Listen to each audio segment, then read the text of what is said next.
Psalm 44, verses 4 through 8. It reads, "You are my king, O God, ordain salvation for Jacob. Through you we push down our foes. Through your name we tread down those who rise up against us. For not in my bow do I trust, nor in my sword does my sword save me, but you have saved us from our foes and have put to shame those who hate us. In God we have boasted continually and will give thanks to your name forever. Selah." So we started a new short series last week called For God's Sake. And it's in Psalm 44, and then we're going to go into Romans chapter 8 in the last message of the series. But we're still in Psalm 44. And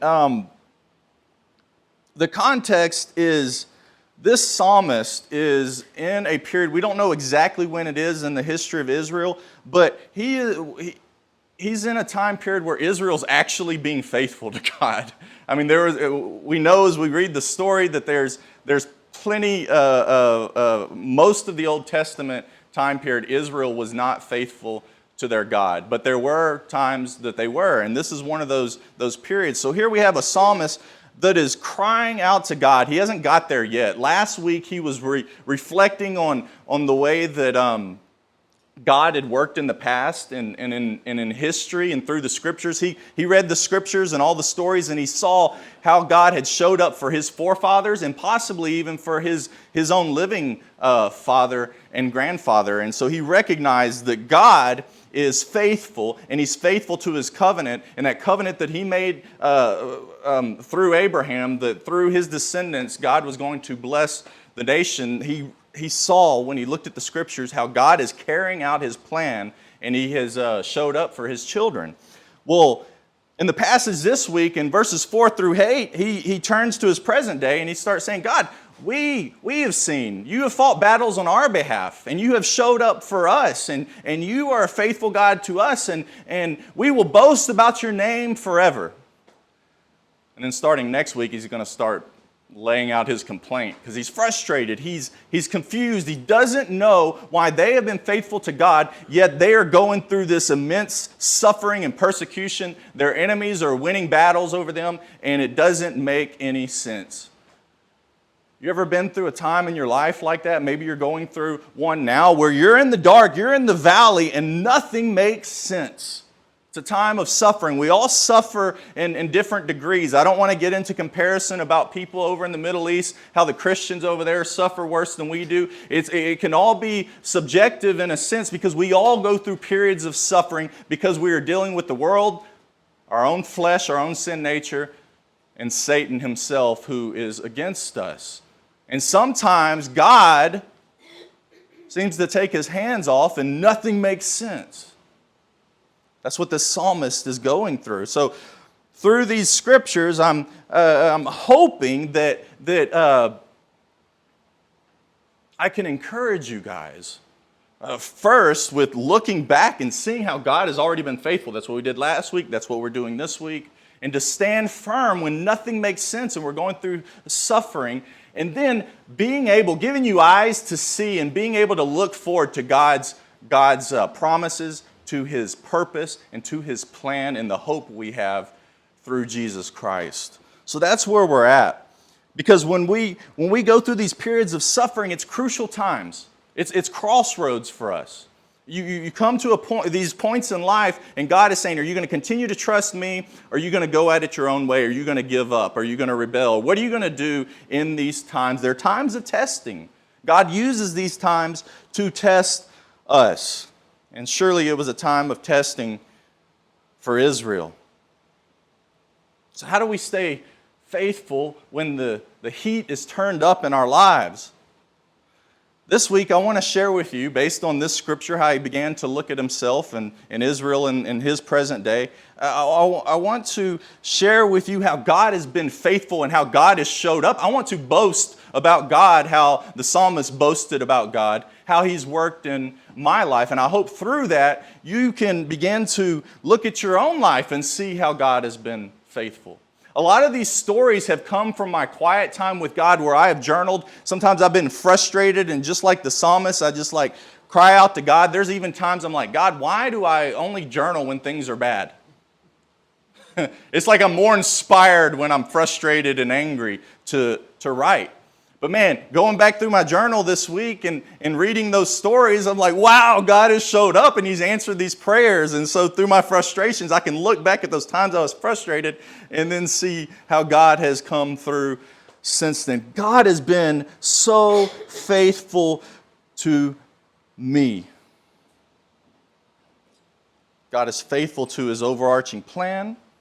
He is faithful that He said He will never leave us nor forsake us. Did you know that? He promised that to Israel in Deuteronomy, and He backed up His promise through Jesus when Jesus said, I will be with you, even to the end of the age. And when He sent His promised Holy Spirit, that promise, showing that God is faithful, though Jesus has left the earth, He never leaves us, and He is always with us. And that is a promise that we can claim. He promises us in Romans chapter 28 that He is working everything for the good of His children. So even in those dark times and confusing times, we can trust that He is working for our good. He is working behind the scenes. There are angels fighting battles on our behalf, and God is sovereign. And it'll all work out for the good. And He promises in 1 John 5, 14 through 15, that when we call out to Him in prayer, as God's children, He is faithful to hear our call and work according to His perfect will. God has been faithful. God has been faithful in revealing Himself to me. And for me, it started early in my childhood. My mother raised me in a Christian home. And maybe you weren't raised in a Christian home. Maybe, of course, our home had brokenness, but she raised me and taught me about Jesus Christ by the way she lived and our going to church. And maybe your life doesn't look like that, but God is still working in your story. And just the fact that you're sitting here this morning or watching on Facebook or whatever you're doing, that means that God is working in your life. Your story looks different than mine. In these stories that I'm about to share, your story is playing out different. The point is that God is involved in your life. My mom made me go to church, and I'm thankful for that. I hated it then. I used to pretend that I was still asleep, and it only worked like once or twice. And it wasn't that it worked. She knew that I was faking, but she just got mad and left without me. But then the next week I would try it again, and it didn't work. She made me get up and get dressed. And I'm thankful for that, Mom, because God used that.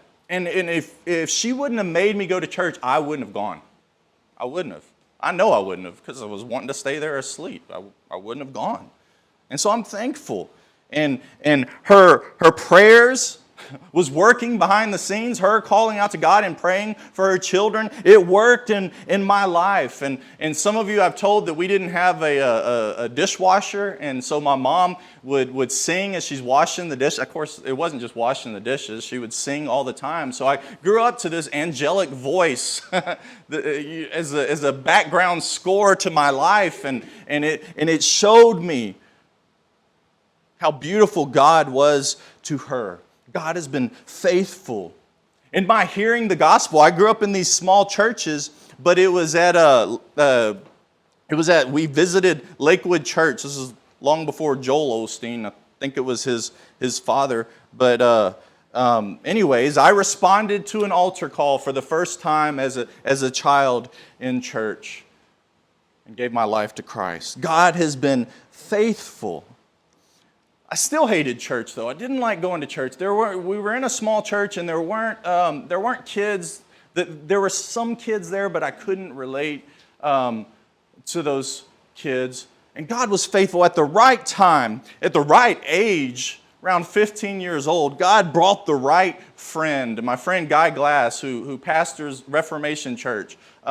He began attending the same church that I did, and it was finally somebody I could relate to, that I enjoyed being around. Not that I didn't enjoy being around the other kids, but somebody who I felt was like me, but yet he was passionate about God. And God was faithful to me. when I desperately wanted something, because God doesn't always give us what we want because we ask for the wrong things, or He knows better than we do. He knows what we need. But what you will find is when you're walking in relationship with Jesus, when you set your desires on Him, a lot of times God is a good Father and He wants to give us good things. So sometimes He gives us what we want. Sometimes we don't get what we want because we don't even ask for it. But there were times in my life where I wanted something desperately and God showed up.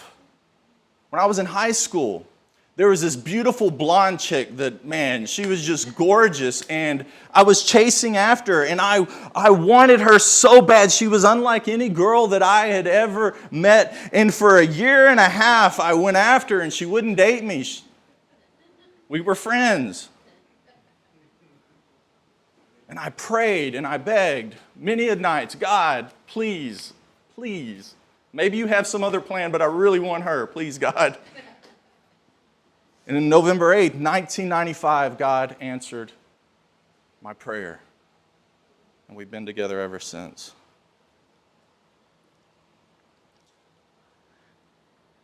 In college, I experienced a new freedom that I had never known before. Not a good type of freedom, but, well, kind of a neutral freedom. It's just part of growing up. But I experienced a new type of freedom, and I found myself straying away from the God I was raised with and the God that I knew. And I ended up hurting God first and foremost. I hurt myself, and I hurt others by my actions and the things that I did and the way that I lived. But God was faithful. He wouldn't allow me. For a period, some of you know the story of the prodigal son who ran away from God, or ran away from his father for a time, and he spent he wasted all of his inheritance. And he found himself there with the pigs, eating slop and wanting to return to his father on his knees to maybe he could possibly be a servant. But what did his father do? Man, he ran towards him. He embraced him. He put on his best robe and his ring, and he threw a party for him. His son was once lost, and now he was found. And so I had my prodigal son moment where I ran from God, and He let me do that for a time. But in 2003, we got married. We didn't go to church at all during our college years. When we got married, the plan was to get married, and we're going to do the family thing. We're going to get involved in church and be religious.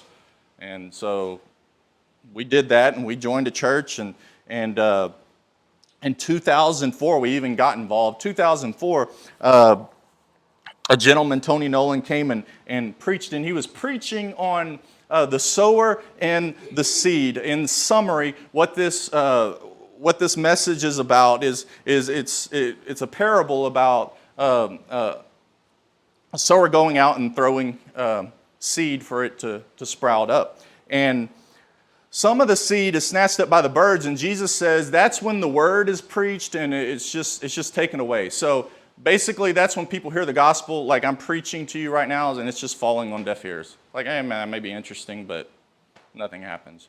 And then some of it fell on rocky soil, and it sprouted up real quick, and then it was scorched by the sun. And he says that this is when the gospel is preached. People are moved by it, and they receive it with joy. And then when hardship, like Psalm 44, when hardship starts to happen in life, which it does and it will, sometimes it's persecution, like Jesus says that anybody who follows Him, like really follows after Him, will be persecuted. Sometimes it's just the hardship of life. Sometimes it's like cancer, death, whatever, and you're like, why, God? I thought I was a Christian. I thought I was your child, and you're letting this happen to me.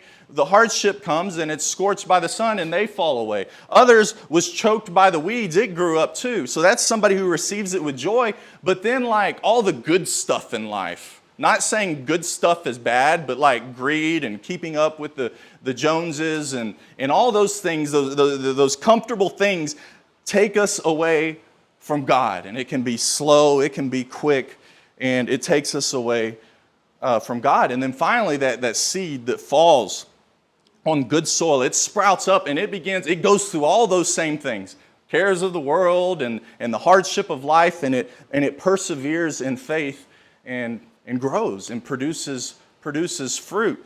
And I realized through this message that had been my life. not the latter one, the other two. I had let other things take me away from God, and God used it to convict me. And to make a long story short, I bowed my knee to God, and I repented, and I was baptized. Baptized as a child, baptized a second time. And I have never felt true freedom like I did when I surrendered it all to Christ. I felt the burden of my sin lifted and taken away. And I had a new beginning. God has been faithful. I remember distinctly being in, I don't know why I remember exactly where I was, just a real quick moment of a memory. As a little child in my grandma's house, standing between her dining room and her kitchen, and I don't know what the context was, but she says that boy is going to be a preacher. Yeah, that was like the furthest thing from my mind till about the age 27. It wasn't like I grew up wanting to be in the ministry. That was not at all the plan. I wasn't even thinking about that. We joined that church. I wasn't even thinking about those things. God's been faithful. And then my call to preach is kind of funny too. I had a huge fear of speaking, like public speaking, and wasn't very good at it. I took my reminds me of Moses. Well, I can't speak, but my brother's a public speaking professor, and I took his class in community college and made a B. That was kind of like a big, yeah, my brother, yes.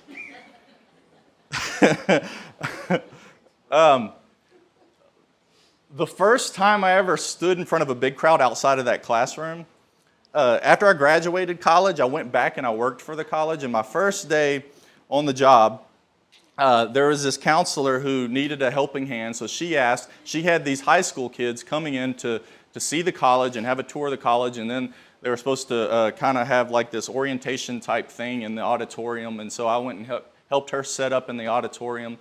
And so she gets up to speak in this room full of high school kids, and she's supposed to have these current college kids come and talk about their experience at SFA. And so she stands up there, she's done, she goes, I had a student who was supposed to come up and speak and talk to you guys, but she couldn't make it tonight. But you know who is here? There's a former student who's here.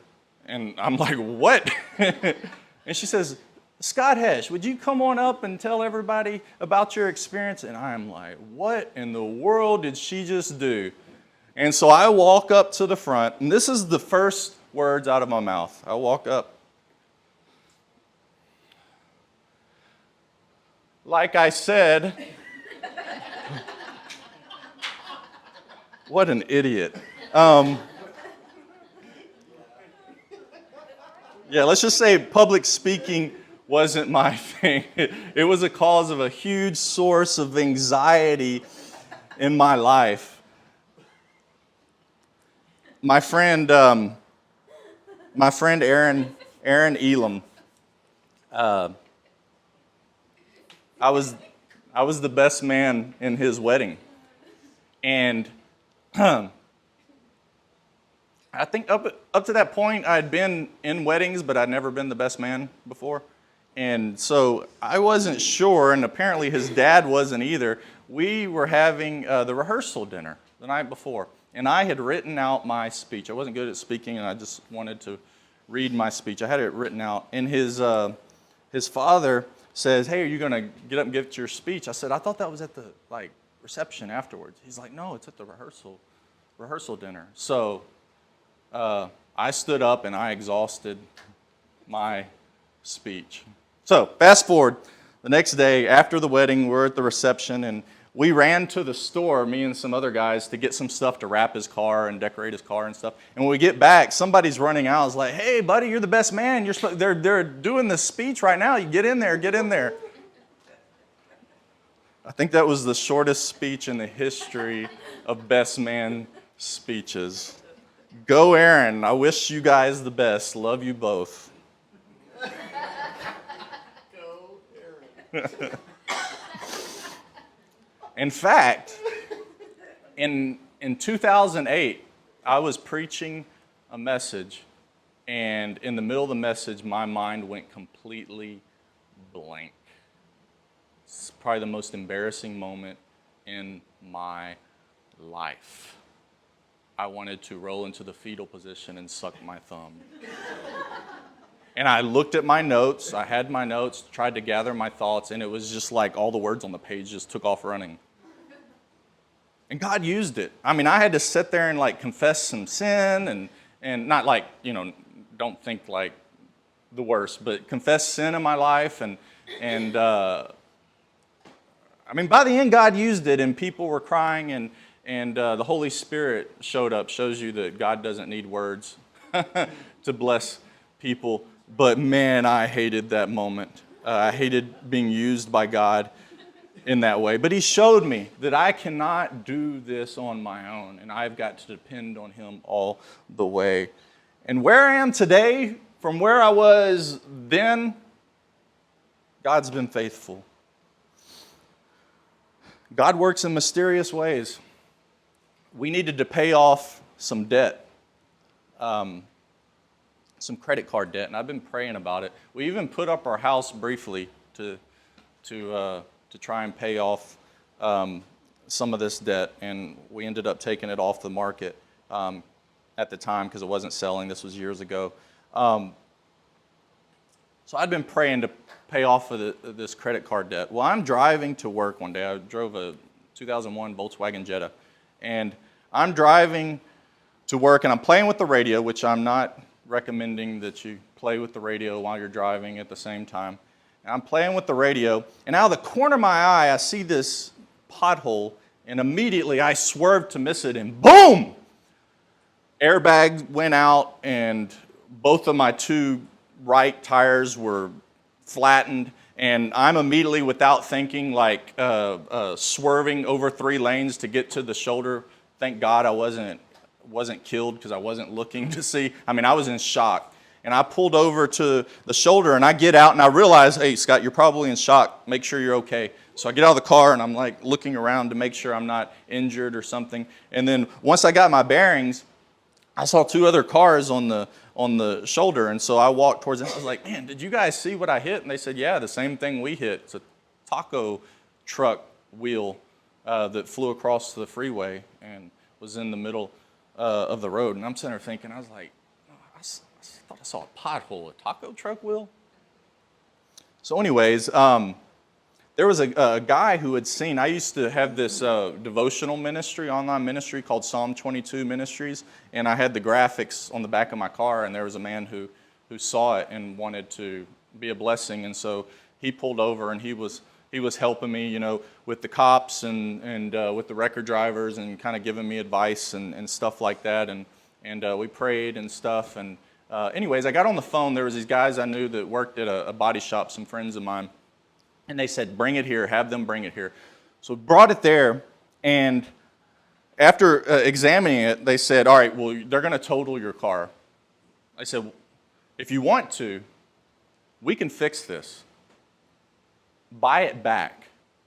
And so that's what I did. They fixed it. I bought it back, and I was able to give them, the money to do the repairs. They gave me a deal or whatnot, and I was able to use the rest of the money to pay off my credit card debt. God's weird sometimes. Very strange sense of humor, but He answered that prayer. God was faithful. Yes, He was faithful.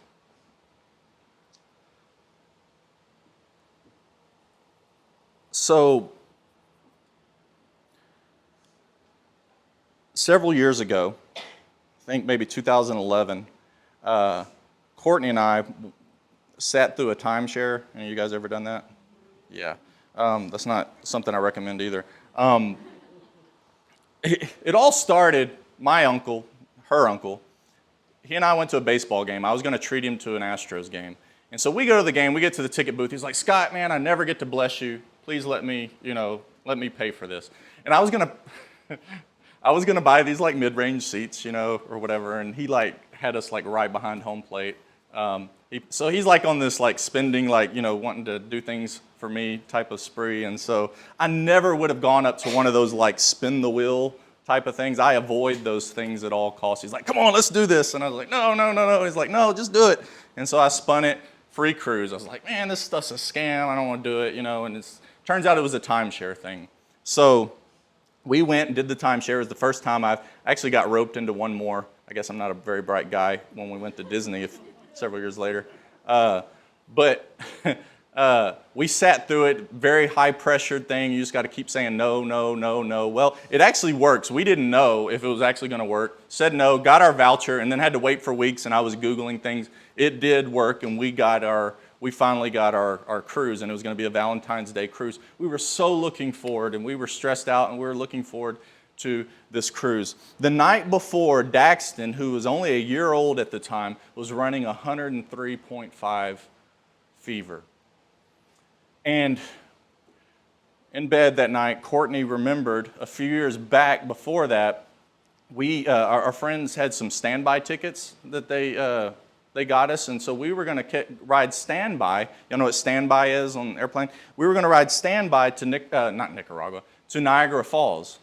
And so early that morning, they called a plane. For some reason, I decided to work a couple hours, and then we would leave after that. So we were going to catch the next flight. So they flew out, and so we go to standby. We catch the first flight. We get on.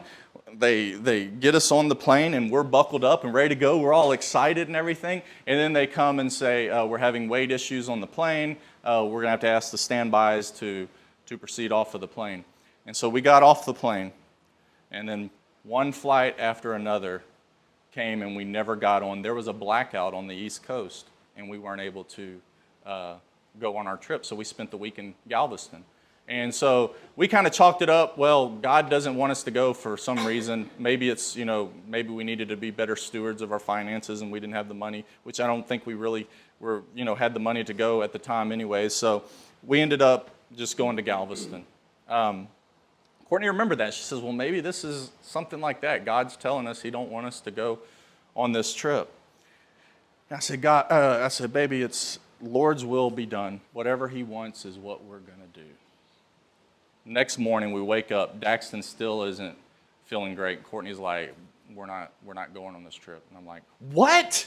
Are you serious? I was like, where's your faith? Aren't you going to trust God? And we got into this big argument. How could you tell me, whatever happens, and now you're going to do this? And I was like a little baby, wanting that candy or whatever. I was like, I'm going to miss this cruise. So she wasn't happy with me. I was in the doghouse, and we're driving to the pediatrician, and I'm following her. I can't remember why I was following you to the pediatrician. But anyways, I'm following her, and I'm sitting there praying. I'm like, God, I was like, please, answer our prayer, or at least give me understanding, because right now I'm struggling with this. And I turn on the radio, and on KSBJ, and I've heard the song millions of times since then, but it wasn't the first time I'd heard the song, but I'd never listened to the lyrics. It was a song called Lead Me by Sanctus Real. And I turned it on, and I listened, and it was about a man leading his family. And my goodness, by the end of that song, I was weeping. And I felt horrible. And so we got to the pediatrician, and I told Courtney, I was sorry for the way I had behaved and the way I acted. And we got home. Her mother talked Courtney into going on the cruise. Says she's got it. She's going to take care of him. He had his medicine and everything. So we go. On the way there, I tell her that story, and we wept together. And then so we get there, it's like, wow, look at how God just orchestrates everything, what a blessing and stuff. And we're in line, and we get up to hand them our passports, hand them my passport, and then I hand them Courtney's passport, and they're like, what's this? This isn't a passport. Like, what are you talking about? A week earlier, I had gone to a pastor's conference, and they had these different booths that you go to. You've been with me before to that, and they give you these fake passports to go and get stamped at each booth. Yes, dummy me threw that in the same drawer as our passports, and I grabbed that instead of Courtney's passport. And I'm like, oh, is there any way we could get on the ship? And they're like, no, I'm sorry. You said you either need a passport or a birth certificate. And they said, well, there is a courthouse you can go and get your birth certificate. Only if you're born in Texas. Only if you're born in Texas. And so we took off, and on the way there, like seriously, like this time was like, okay, God, whatever you want. You might not want us to go, and that's why you're doing this, or this may be a test of faith. And so we prayed together, and we're doing it. We got the birth certificate, and we got on that ship just in time. Anyways, all that to say, God is faithful. He cares about us. He loves us, and He wants us to seek Him in prayer. God has been faithful even when I've been stubborn and I haven't listened.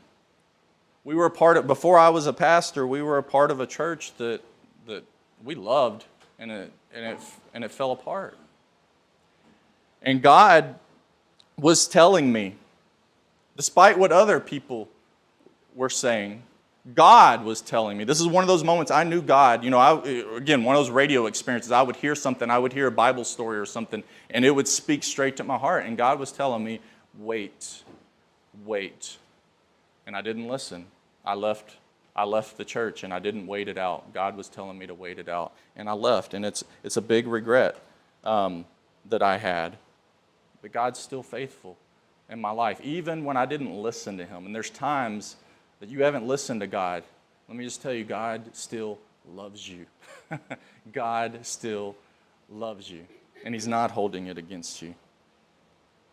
Even when I didn't like His words, in the early stages of this church, I was looking for worship leaders. The early stages of church seemed like we were always looking for a worship leader. And there was this young couple that was coming to the house to kind of try out or to play for us and stuff. And I prayed, and I was really wanted everybody to be there to be there for them. And I prayed you see a common theme of my stupidity. I prayed this Gideon prayer. And basically Gideon, long story short, so I don't make this even longer, Gideon on several occasions prayed for signs, for God to show him, His will. And so that's what I did. I said, God, if this is of your will, then make everything go right tonight. Just make it go off without a hitch, and just, give me that peace. And if not, then just make it all fall apart. Yeah, that was stupid. Immediately, I started getting texts and phone calls of people canceling. And the only people that were there that night were my parents. But God was faithful, because He answered my prayer. It wasn't what I wanted to hear, but He was faithful. He was faithful to answer. God has been faithful, and we don't have much time left. Just got a few more stories. God is faithful. One time I was stressed out about a certain situation that I had to deal with, and I didn't know how I was going to handle it. And on top of that, I got home and my tire was flat. And so I took it to the tire shop, and all I've got is this situation on my mind. And so I'm sitting out in front of this tire shop, and I'm praying, God, what am I going to do about this situation? Please help me. And no sooner did those words leave my lips that I looked up, and in the clouds was this big OK sign. And some of you have seen it. Those of you who haven't, I've got the picture to back it up. This big OK sign in the clouds, and God was saying, I got it. A week later, He took care of it. It was a done deal. God was faithful. Many of you know the story of when we got deathly sick, when Satan roared his ugly teeth. We got sick. We're still not sure. We think it was a mosquito-transmitted disease, but we got deathly sick. I spent a week in the hospital. I've never experienced spiritual warfare on that level than I did during that time. But it was a week before I even went to the hospital. And I was riding with Courtney, and her sister was driving me there, and I've got my barf bag there. It turns out my kidneys were failing because of this sickness. And I don't remember hearing any music up to this point. And we got down to the end of Rayford Road and 45, and all of a sudden I heard come through on the radio. It was a song that was saying, hold on just a little bit longer. This is only going to make you stronger. And then I didn't hear any more music. After that, I couldn't hear. I was so sick, and I couldn't hear the radio. And I held on to that. And at one point, when I was in the hospital, when I was by myself, I surrendered to God, and I said, no matter what you do with this, I will worship you. There was a song by Mercy Me called Jesus Bring the Rain, and I sat there and worshiped to that song, Jesus Bring the Rain. Whatever it is you need to do in my life, I'm ready to receive it. God was faithful. He was teaching me through that experience some important lessons. When this church needed him, this is one of my journal entries. When this church needed him, God came through. We needed, at one time we were meeting in a home. For the second time, we were meeting in a home, and we needed a building, we needed a worship leader, among other things. And I was writing those things in my journal. Well, first of all, I was at my kids' tutorial service, and the head lady was talking to me, and she was asking about the church and stuff. She goes, you could use this facility if you would like for free. I was like, oh, wow. And I started looking around. I was like, this looks like a little, it doesn't really look very churchy. And then all of a sudden it hit me. I was like, it would be a good children's area, though. Well, anyways, I had gone around the corner, just like literally walk around the corner, and there was a Jack's Burgers there. And when I walked, I saw that they were closed on Sundays, and a little light bulb went off in my head. So I'm sitting there, and the guy comes over who owns the place, and I said, hey, could I ask you a weird question? He said, yeah. I said, would you be open to a church meeting here on Sundays? And he sat down. And we got the place. We got to meet in there, and it was only for a few months, but God provided a place. And during those months, financially, we were hurting, and we needed things. We needed a trailer specifically to be able to haul our equipment to and from the church, because we had to set up and tear down. God provided the right person at the right time to supply that need as well. And so shortly after we got out of the hospital, when we got sick that time, I get a call from this guy, and he's like, hey, Scott, business isn't going well. And he was franchising this place out, and he says, I'm gonna have to close. And actually, the owner of Jack's Burgers is gonna come and take over. And so he gave me his number, and I called the guy, and he wasn't interested in having a church in there. So we were literally, that was on a Tuesday, and that next Sunday we didn't have a place to meet. And so I was panicking. And then so I texted the church and called everybody and said, hey, you guys need to be praying. We need a place to meet next week. And there was a woman in this church who was opening a boutique at the time, and she called and she says, have you ever thought about Old Town Spring? I was like, oh, God, no. Because I was a part of a church that we were in Old Town Spring before and loved the feel of it, but I knew like Crawfish Festival and all these parking issues and all that kind of stuff. I was like, oh, no. I was like, well, if God's, maybe opening a door, I at least need to go check it out. And it was just like right in our price range, and they had the space and all that kind of stuff. And God opened the door. I had this thing in my journal. I'm looking at it this week. I'm praying for these things. I need these things. God opened the door, and then I thought I had the initial answered prayer for the worship leader. When we were there, we had a guy come in who led worship for us for a little bit, and then he got a job in Old Town Spring as like an associate pastor at a nearby church. And, oh man, it was heartbreaking, but I knew that God had something in store for him. And so a few months, I'm like, without a worship leader again. And he goes, man, Scott, I know we met for a reason. It's not just so I could lead worship for a few months. And we got to Old Town Spring. He introduced me to this Old Town Spring Heights task force, and all these pastors that we're in community with now is because of Rick Richardson. So God did bring him into my life for a reason.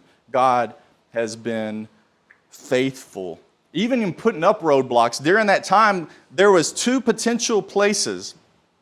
One was a place that the realtor, she had shown me around the place. She was trying to sell us on the place. And anyways, God shut that door, so we weren't able to get that place. Long story short, like 3 months later, they demolished. They tore that place down to build a bigger building. God protected us from getting. That could have been a disaster, guys. That could have been a disaster. Another time, a friend of mine, his church was folding. He was going to focus on his missions ministry, and he was offering his place. And man, the numbers were a little bit out of our price range, but man, it would have been a wonderful opportunity, his space that he had. And so I was praying. I was like, God, don't let me do anything stupid. You know I do stupid stuff, and I need your wisdom in this. And here's what God did. I was reading my morning scripture, devotional, whatever, and I was reading in Proverbs 27. It was the 27th month of the day at the time I was reading, whatever day it was on. And at the end of it, it says, know well the condition of your flocks and give attention to your herds, for riches do not last forever. Crap. Okay, God. God was faithful. Yeah, it would not have been wise to make that decision. God has been faithful in my personal life. This is in my journals too. I struggle with anxiety, not just with that public speaking thing. I struggle with anxiety, period. We all do on certain levels. We all struggle with anxiety, but it looks different in different people, and that's been a problem in my life, and I've cried out to God about this, and I have good anxiety for the church, and then I have bad anxiety. It's just unhealthy, and God supplied the right book and the right program. Faith Walking is the program for my life at the right time. God has been faithful. It was so encouraging to look back at my prayers for this and see how God has provided these sources that dropped in my lap. And so I'm still trusting God to be faithful because I look at the scriptures and I see what God has done. But the cool thing is you go beyond the scriptures and you look at world history, and especially the history of the church, and you see how God has been sustaining this church because He made a promise to Abraham. Jesus was the answer to that promise that He made to Abraham. Jesus is that blessing, and through Jesus, we are the church. We are the children of Abraham that's to be a blessing to the world, and He's going to continue that mission until it is fully complete, till the new heavens and the new earth come together. God is still faithful, so I see Him working in my life, and I realize that though I don't see the whole picture, I play a role in that whole picture. You play a role in that whole picture. There's books like Ruth, the book of Ruth, and the book of Esther that don't mention God at all, and they do that for a purpose because they're ordinary people. You don't see seas parting and things like that happening in those books. They leave God out not because they don't want God in it. God is all over it.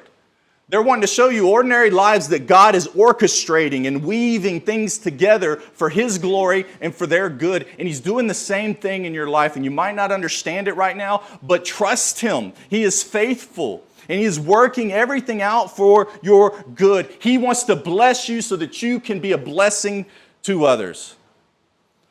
God is good.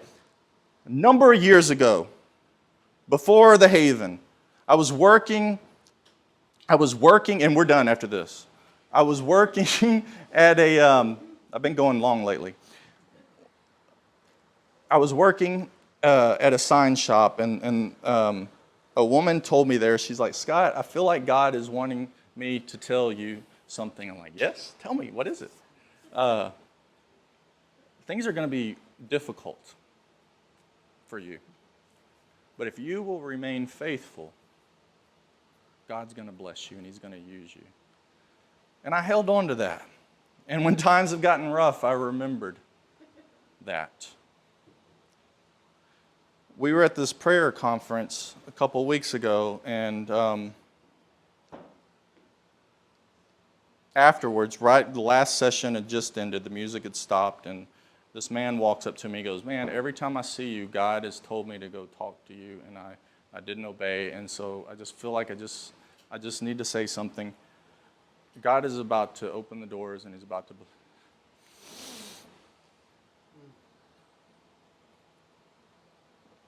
He's about to do something in your life. He's about to bless your ministry. God has been blessing our ministry. But I remembered what that woman had said. And you know what? I hold on to that. Now, it's not like a promise like the one in Romans that God works everything out for our good. It's not like the covenant that God made with Abraham. Those are written in the pages of Scripture. And that I know that I know that I know. What I do with this, and this is the way I encourage you to treat prophecy, and when people speak words into your life, hold it in your hand firmly but loosely. Because you know what? We're broken people, all right? So God is not broken. He speaks through us. But sometimes there's people that could be prideful that come and they have a word for everybody and they just want to speak to people and they want to be heard. You know what I'm saying? Sometimes somebody's not hearing God clearly. But you know what? God speaks through people today. He does. And he will use you to speak into other people's lives. So Paul says to test the prophets. And so what do I do with those words? I hold on to them. I remember them. You know, I don't treat them the same way that I do Scripture, but I still hold on to them. It's like, God, this is what you're doing. I believe that you spoke, and I'm going to trust it. I'm going to trust you. And so that's what I'm doing. Because I know that God, again, I'm a part of his greater plan, and he is working everything out for the good.